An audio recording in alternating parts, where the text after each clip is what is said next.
Bonjour à tous, ici Haris Sultan sur cette chaîne. J'ai dit à plusieurs reprises que lorsque le moment viendra pour ces politiciens modérément de gauche de commencer à sacrifier les islamistes et les musulmans, ils le feront. Une fois qu'ils se rendront compte qu'il n'est plus politiquement viable pour eux de les défendre, ils changeront de camp. Au Royaume-Uni, nous avons déjà vu que Tutiakia a au moins commencé à faire semblant d'être contre la migration illégale. Et pour cela, il a en fait engagé un ministre de l'Intérieur Brown. Ainsi, lorsqu'elle adopte une position soi-disant plus ferme contre les migrants illégaux, lui ou un autre ministre de l'Intérieur blanc n'est pas accusé de racisme. Je ne suis pas raciste. Shabana Mahmoud, une femme brune, expulse ces migrants illégaux. Donc ce n'est pas lié à la race. Incroyable, non? Quand c'est eux, la question de race disparaît. Mais quand des Britanniques natifs comme Tom Robinson le disent, soudain ils sont traités de racistes ou de voyous d'extrême droite. Mais n'est-ce pas incroyable qu'ils changent de discours sous nos yeux sans aucune excuse? Shabana Mahmoud répète qu'elle va freiner l'immigration illégale et expulser de nombreuses personnes. Je crois qu'ils ont déjà avancé un chiffre, à savoir 35 000 personnes qu'ils ont expulsées. Je pense qu'une grande partie d'entre eux, je crois environ 30 000 ou quelque chose comme ça, c'était de la rémigration volontaire. De toute façon, ça n'a pas d'importance. Cela fait 35 000 personnes en moins qui ne devraient pas être en Grande-Bretagne. Mais qui est Shabana Mahmoud? Regardez cette vidéo de 2015 où elle est allée en Grèce pour accueillir des migrants illégaux. Et maintenant, elle est une championne de l'expulsion des migrants illégaux. Encore une fois, aucune excuse, hein. Vous avez le droit de changer d'avis et de position. Vous avez le droit de passer d'un extrémiste éveillé d'extrême gauche à un voyou raciste d'extrême droite. Mais vous devez expliquer ce qui a déclenché ce changement. Écoutez bien. Lesbos, où des bateaux arrivent toute la journée. Une trentaine sont déjà arrivés aujourd'hui. Quelques organisations caritatives sont présentes ici, dont une fournit une aide médicale immédiate. De nombreuses personnes arrivant sont froides, mouillées et parfois en état de choc. Et il y a aussi une autre organisation ici qui offre de la nourriture et de l'eau aux personnes qui descendent du bateau avant qu'elles ne poursuivent leur chemin. Un peu plus haut sur la route depuis Inde jusqu'au camp où ils débutent l'enregistrement. Il était là pour les accueillir. Oh, ces pauvres gens. Écoutez, je ne minimise pas leur désir de quitter leur pays du tiers-monde pour s'installer dans un pays occidental à la recherche d'une vie meilleure. Je ne minimise pas ce désir, que j'ai aussi ressenti. Mais j'ai toujours été un occidental dans l'âme. Mais malheureusement, avec ces personnes, nous avons appris qu'une fois arrivées, elles ne s'intègrent pas, elles ne s'assimilent pas. Arrivés dans ces pays occidentaux, ils regrettent souvent leur pays d'origine et cherchent à transformer leur pays d'accueil en celui qu'ils ont quitté. Cela n'a aucun sens. Certaines personnes sont différentes, d'autres comme moi. Mais l'Occident ne mérite pas de jouer avec son avenir, l'avenir des enfants ou de la civilisation. En résumé, le point principal demeure. Plus notre mouvement pour défendre les valeurs occidentales avance, plus il leur est difficile de soutenir leur position pro-immigration illégale et pro-islamiste. Parce que les politiciens ne se soucient que d'une seule chose, leur soif de pouvoir. C'est pourquoi que ce soit Tutiakia ou la chancelière allemande Merz, lorsqu'il s'agit d'assurer leur avenir politique, ils changeront de discours. Et c'est exactement ce que fait la chancelière allemande Merz. Mais la vérité, c'est que même si Tutiakia adopte une position plus ferme sur la migration illégale, eh bien, il n'a pas encore touché aux islamistes, mais croyez-moi, il s'en prendra aussi aux islamistes. Mais quoi qu'il en soit, peu importe la fermeté de sa position sur ces questions, le public n'est pas stupide. Ils ne voteront pas pour lui, ni ceux qu'il tentait d'apaiser. Jusqu'à présent, les extrémistes de gauche vont se déplacer encore plus à gauche, vers des partis comme les Verts ou le parti de Jeremy Corbyn. De toute façon, il n'y a pas d'avenir pour le parti travailliste, et la chancelière allemande Merz l'a également reconnu. Je vais vous montrer cette vidéo de DWTV, et permettez-moi de dire que je suis extrêmement déçu par DWTV. Les médias traditionnels sont vraiment morts. J'avais beaucoup de respect pour DWTV auparavant, mais ils n'ont même pas essayé de paraître impartiaux. Direction l'Allemagne maintenant, où la chancelière fait face à des critiques concernant ses récents commentaires sur la migration. Fini Schmetz parlait des problèmes présumés en Allemagne. Dans les villes, lors d'une conférence de presse, voici ce qu'il a dit. Bien sûr, nous avons toujours ce problème dans nos espaces urbains. Et c'est pourquoi la ministre de l'Intérieur travaille actuellement à permettre et à effectuer des expulsions à très grande échelle. Ces propos ont suscité l'indignation aussi bien chez les politiciens de l'opposition que chez certains membres de son propre parti. Aussi chez une partie de la population allemande. Une partie de la population allemande. Donc un centriste, le chancelier Merz, dit maintenant que des expulsions massives vont arriver. Il n'a pas utilisé ce terme, il a dit « à très grande échelle ». Pourquoi tous ces politiciens centristes et libéraux deviennent-ils d'extrême droite? Pourquoi répètent-ils les arguments de l'extrême droite? C'est ici que vous verrez cette chute de grâce pour DWTV. Ils ne vont même pas faire semblant d'être équilibrés.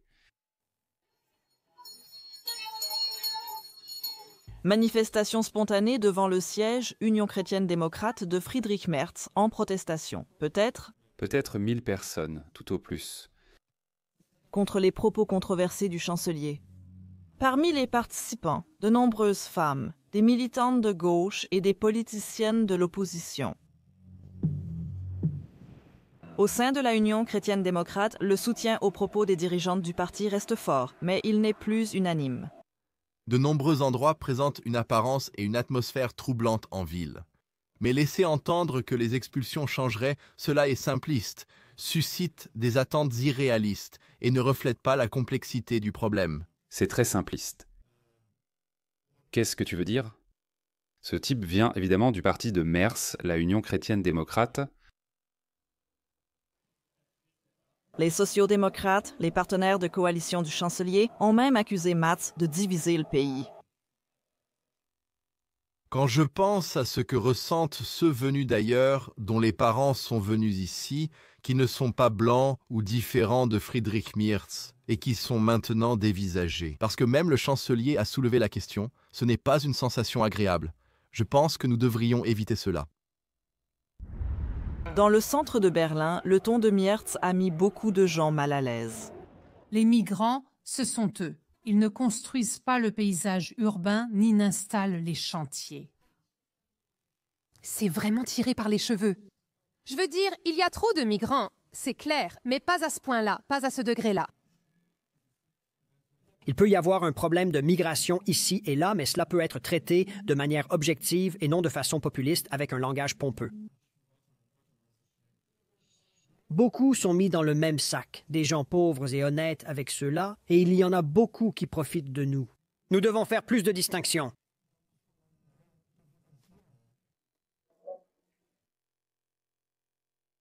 Vous verrez, je ne vais pas vous ennuyer avec le reste de la vidéo.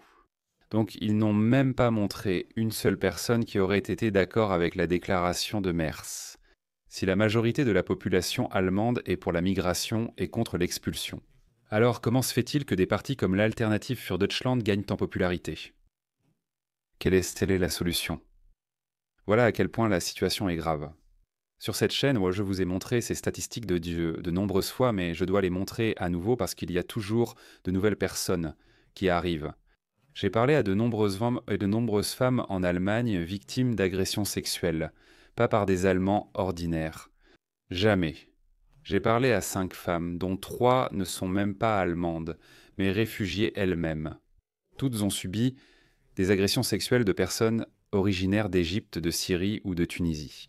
Une fille pakistanaise pensait que cet homme était afghan. Il n'a jamais été arrêté à cause du trop grand nombre de cas. Et elle a été attrapée dès qu'elle est descendue du bus. Elle a senti que ce type marchait derrière elle, puis elle s'est enfuie et s'est cachée derrière un arbre. Soudain, il est apparu, l'a attrapée par derrière et étranglée. La pauvre fille, c'est une réfugiée du Pakistan, et elle est traumatisée. Elle fuit la persécution au Pakistan.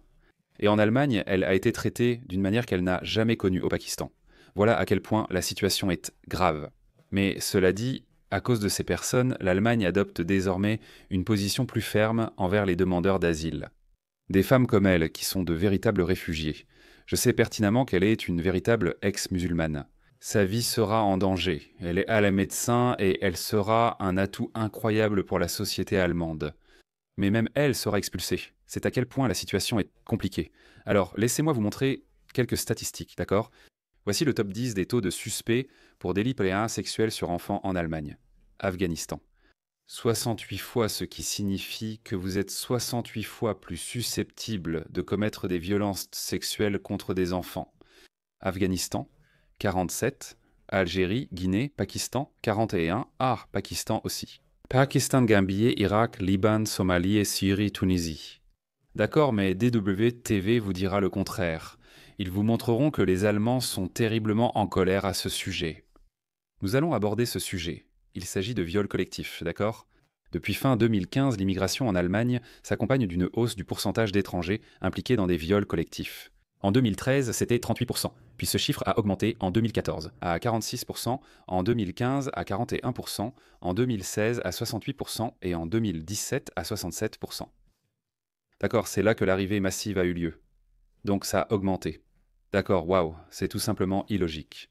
Comment les politiciens peuvent-ils accueillir des barbares et accepter ce qu'ils feront à nos femmes ? Ici, nous vous donnerons de la nourriture, un abri. Et quand vous vous ennuierez, faites penser à nos femmes. C'est tout simplement au-delà du bon sens. Laissez-moi vous montrer d'autres statistiques. En Allemagne, les Afghans et les Africains sont proportionnellement 40 fois et 70 fois plus impliqués dans des viols collectifs que les Allemands. Donc pour chaque million d'habitants, les Allemands sont à 0,6, donc c'est moins d'un. Mais pour les étrangers, c'est 5 fois plus. 3 sur 1 million d'étrangers seront impliqués dans un viol collectif. Mais si vous êtes africain, 23 sur 1 million. Si vous êtes afghan, 41 sur 1 million. Il y a quelque chose qui ne va vraiment pas, juste ici. Les gens devraient être indignés. Que se passe-t-il ? Pourquoi faisons-nous venir des personnes associées au viol collectif, surtout contre nos femmes ? Regardez ça. Voici un autre graphique intéressant. En Allemagne, les Afghans et les Africains représentent 34% des personnes impliquées dans des viols collectifs, alors qu'ils ne constituent que 1% de la population. 88% sont allemands, 12% étrangers et moins de 1% afghans ou africains. Pourtant, ils représentent 15%. Si vous êtes afghane, vous êtes impliqué dans tous les viols collectifs en Allemagne. Et si vous êtes africain, ils représentent 19%. Ensemble, ils représentent moins de 1% de la population, mais ils sont responsables de 34% de tous les viols collectifs en Allemagne. DWTV ne vous le montrerait pas. Vous vous demandez la source ? Ces statistiques sont difficiles à recueillir car le gouvernement manque de transparence. Twityakia, en Grande-Bretagne, vient de refuser de publier les données sur la criminalité sexuelle par origine ethnique ou par nationalité. Ils disent que si vous n'avez rien à cacher, vous ne devriez pas craindre qu'on fouille vos informations personnelles. Alors s'ils n'ont rien à craindre, pourquoi le cachent-ils ? Ils ne le montrent jamais. Je vais aussi vous montrer quelques statistiques du Royaume-Uni. Bref, mon allemand est horrible. Les sources craignent beaucoup. Je veux dire, je ne sais pas si vous pouvez lire ça. Si vous voulez le lire, vous pouvez le lire vous-même. Ces statistiques ont été recueillies avec énormément de difficultés. D'accord, maintenant laissez-moi vous montrer autre chose. La Suède est un autre point chaud pour les violences sexuelles. Laissez-moi vous montrer ceci, d'accord ? Une étude menée par BRAT pour Bigand Rababra, que j'appellerai BRA, sur les condamnations pour viol en Suède entre 2000 et 2015 montre que sur 3039 délinquants condamnés, 477 sont nés en dehors de la Suède. Beaucoup demandent « Que se passe-t-il en Suède ? Pourquoi la violence sexuelle y a-t-elle explosé ?» Beaucoup disaient « C'est juste qu'ils ont changé la définition. » Regardez maintenant. Presque la moitié de tous les viols en Suède ont été commis par des personnes nées en dehors de la Suède. Pourtant, ils sont largement surreprésentés vu qu'ils ne constituent pas la moitié de la population. 408% sont nés en Suède de parents suédois. D'accord, donc c'est probablement un reflet plus fidèle. Et 115% sont nés en Suède avec au moins un parent né à l'étranger. Le bilan statistique de la récidive et de l'activité indique aussi une surreprésentation des personnes d'origine étrangère parmi les suspects ou condamnés pour crimes graves. D'accord, ceci ne va que jusqu'en 2015 maintenant, la Suède a commencé à décliner à la fin du siècle. J'ai vu un documentaire et me suis demandé pourquoi avoir fait ça ? Pourquoi ne pas l'avoir arrêté ? Virus de l'esprit éveillé ? C'est un virus terrible. C'est le pire virus d'autodétestation qui détruit les civilisations. En fait, pas les civilisations. C'est avantageux pour le tiers-monde, mais cela nuit au monde civilisé, surtout l'Occident. Maintenant, laissez-moi aussi vous montrer quelque chose du Royaume-Uni. Regardez ça, quelle créature sans honte. Je me souviens avoir parlé de ça et j'avais perdu cette vidéo et heureusement je l'ai retrouvée. Donc en 2023, il y a eu des émeutes en France, ou en 2024, je crois que c'était ça. Cet homme travaillait pour une organisation non gouvernementale qui était pro-migrants, et pendant ces émeutes, il s'est fait tabasser.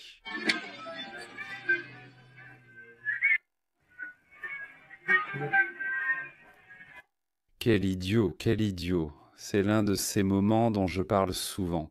Si les islamistes prennent le pouvoir, la seule chose positive serait le sort réservé à ceux ayant permis ce comportement. Oh, regarde ça. Un trio d'hommes en Allemagne est accusé d'avoir violé une femme de 19 ans pendant plusieurs heures dans un hôtel. Selon l'acte d'accusation, elle gisait dans son propre vomi pendant l'agression. 1, 2, 3. Regardez ces charmeurs. Et apparemment, DWTV veut vous dire que la grande majorité de la population allemande soutient ces personnes. D'accord, je dois vous montrer ça. Infractions sexuelles à Londres par nationalité, Londres. Qui est en tête? Afghanistan. Alors ils viennent ici et disent « Regardez, ma vie est en danger en Afghanistan. Les talibans vont me tuer. » Puis ils arrivent et font ça. Donc c'est sur 10 000. Donc sur 10 000 Afghans, 74 hommes commettent des viols ou participent à des infractions sexuelles. Érythrée, Algérie, Somalie, Soudan, Albanie, Irak, Iran, Égypte, Maroc, Kenya, Roumanie. Mon Dieu, où sont les Britanniques? À Londres, 650. Les plus bas, absolument les plus bas. Ils sont même plus bas que la France. Donc s'ils enlevaient tout ça, oui tout ça, combien de femmes seraient en sécurité? C'est horrible. D'accord, laissez-moi faire quelques calculs. Donc sur 10 000 inculpés. D'accord, donc j'ai rapidement additionné tous ces chiffres. Donc sur 10 000, je suis sûr qu'il y a beaucoup d'autres pays aussi. Sur 10 000 chefs d'accusation, des personnes qui ont été inculpées protègent pour des infractions sexuelles. D'accord? Maintenant, ce sont des personnes qui ont été inculpées. D'accord. Combien de ces crimes ne sont pas signalés? Qu'est-ce qui va en sortir? Rien. Alors pourquoi devrais-je me donner la peine d'aller voir la police? Et en même temps, ces femmes sont marquées à vie, elles ont peur de sortir, de prendre les transports en commun. Si vous additionnez tout cela, cela fait 754 enfants, ce qui veut dire que 754 femmes sont devenues piquement victimes de personnes qui n'auraient même pas dû être ici. C'est une estimation prudente.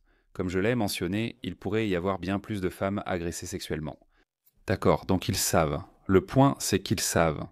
C'est pourquoi Tutti IKEA change de discours. C'est pourquoi le chancelier Murs change de discours. D'accord, ce n'était que des statistiques. D'accord, il faut personnaliser cela, il faut mettre un visage. Ces 754 cas que je viens de lire, 754 femmes. Elles étaient en tout les filles, les épouses, les sœurs de quelqu'un. Marquées à vie. Oui, même sans être filles ou sœurs, elles restèrent des êtres vivants, marqués à vie.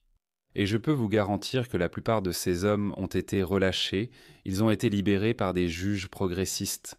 Que veux-je dire? Voici une histoire devenue virale.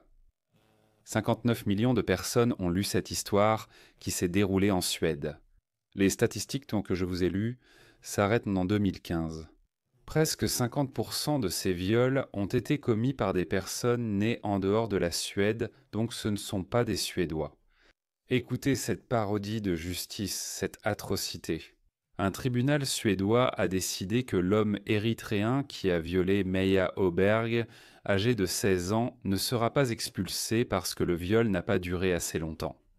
Le viol s'est produit le 1er septembre dernier, quand Maya, ayant raté son bus, traversait un tunnel piétonnier après son service chez McDonald's. Pour faire court, le viol de Mia, âgée de 16 ans, n'a pas été jugé suffisamment grave pour justifier une expulsion, la cour d'appel ayant pris en compte, entre autres facteurs, la durée du viol dans son évaluation. Après que ce tweet soit devenu viral, le juge a maintenu sa position. Il a dit « Ce n'est pas une question de durée. Il l'a fait de manière digitale. Il n'a pas inséré son sexe. C'est pour ça que ce n'était pas assez grave. » Tellement dystopique. Appelle-moi vieux jeu. Je n'arrive toujours pas à accepter ces nouvelles normes, ces nouvelles définitions. Je ne comprends pas. Ramenez simplement le bon sens. Ça n'a aucun sens pour moi. Et je pense que cela dépend de vous, le public ordinaire. Plus vous vous en plaignez, plus la classe politique établie va faire quelque chose à ce sujet. Comme je l'ai dit au début de la vidéo, ces politiciens, que ce soit Merz ou Toutiakia, ils ne changent pas d'avis par bonté de cœur. Ils le font parce que vous les y forcez, parce qu'ils savent qu'ils seront éliminés lors de la prochaine élection. Mer peut voir l'alternative für Deutschland monter, Truth, Ikea peut voir la réforme monter. Ils le voient, alors ils changent de discours, mais comme tous, le public n'est pas stupide. Il faut du temps pour que les grandes choses bougent ou changent de direction. Il m'a fallu environ 1 an pour recalibrer mes pensées et mes croyances. Mais pour qu'1 million de personnes recalibrent leurs pensées ou leurs valeurs, cela prend plus d'1 an. C'est pourquoi cela devait arriver. C'est pourquoi les New-Yorkais doivent élire Mamdani et voir cette ville devenir un trou à rats, comme ce que Sadiq Khan a fait à Londres. Cela doit arriver avant que le public ne réajuste ses croyances. C'est malheureusement ainsi que fonctionne l'humanité. Mais le plus triste, c'est Mamdani qui a dit « Réduisons les fonds de la police ». Le plus triste, c'est de voir que tant de femmes progressistes, victimes de violences domestiques, appellent la police qui leur répond « Désolé ». Il n'y a pas de danger imminent, parce que Mamdani dit que s'il n'y a pas de danger imminent, si on pense que ce n'est qu'une dispute normale entre conjoints, alors on va envoyer des travailleurs sociaux au lieu de la police. C'est ce que Mamdani affirme aujourd'hui, mais avant il voulait retirer les fonds à la police. Comme Shabana Mahmoud qui accueillait ces réfugiés sans. Maintenant elle dit « Oh, on va commencer à les expulser ». Des menteurs, ce sont tous des menteurs. Je me souviens de l'époque où en Australie, la présidente de l'Assemblée est allée à un événement de son parti politique et elle a utilisé l'hélicoptère du gouvernement. Dès la révélation de l'histoire, elle a dû démissionner. C'était une vétérane d'environ 40 ans. Ils ont dit « tu m'en sors ». Donc, nos standards ont baissé. Mamdani, laisse-moi te montrer cette vidéo. Je ne le trouve pas, donc ne t'inquiète pas, Mamdani. Il a dit « ma tante avait peur de porter un hijab après le 11 septembre ». Tout d'un coup, c'est sa tante qui était la victime, pas ces 3000 personnes qui sont devenues victimes de l'islam radical, mais sa tante était une victime. Et les gens ont découvert que sa tante ne porte même pas de hijab. Maintenant, il affirme que c'était la cousine éloignée de son père qui portait un hijab. Il a été pris en flagrant délit de mensonge. Et elle est morte d'ailleurs, donc on ne peut même pas vérifier ça. Et elle n'a aucune photo, désolé. Il a juste inventé une histoire pour tromper ces ultra-woke gauchistes, mais on ne peut pas lui en vouloir. Tu le connais, Mehdi Hassan? Ces infiltrés, ils savent qu'on ne peut pas envoyer nos armées dans le pit. On est d'armée en Amérique ou en Grande-Bretagne. Alors pourquoi ne pas les infiltrer et forger de nouvelles alliances? Voyons qui est prêt à démanteler le statu quo, parce qu'évidemment, l'Occident. Et la civilisation la plus puissante était la civilisation la plus puissante. Militairement, l'Occident est toujours la civilisation la plus puissante. En interne, c'est très divisé et fragmenté. Donc ces gens sont arrivés, Mehdi Hassan l'a sûrement remarqué. D'accord, ce sont les woke qui sont obsédés par le racisme, obsédés par des problèmes qui ne sont même pas si importants que ça. Naturellement, le racisme avait diminué au cours des 100 dernières années. L'intolérance avait diminué au cours des 100 dernières années. Ces sociétés occidentales étaient tolérantes. C'est pourquoi elles laissaient entrer des personnes venant de pays auparavant considérés comme inférieurs ou de races auparavant considérées comme inférieures. Quand j'ai demandé à venir en Australie, il n'y avait pas de ambassadeur australien. Nous n'accepterons pas de personnes de couleur car elles sont inférieures. Oui, ils ne voyaient pas les choses ainsi, mais il y a 100 ans, c'était le cas. Pas de wokisme alors, mais le racisme existait.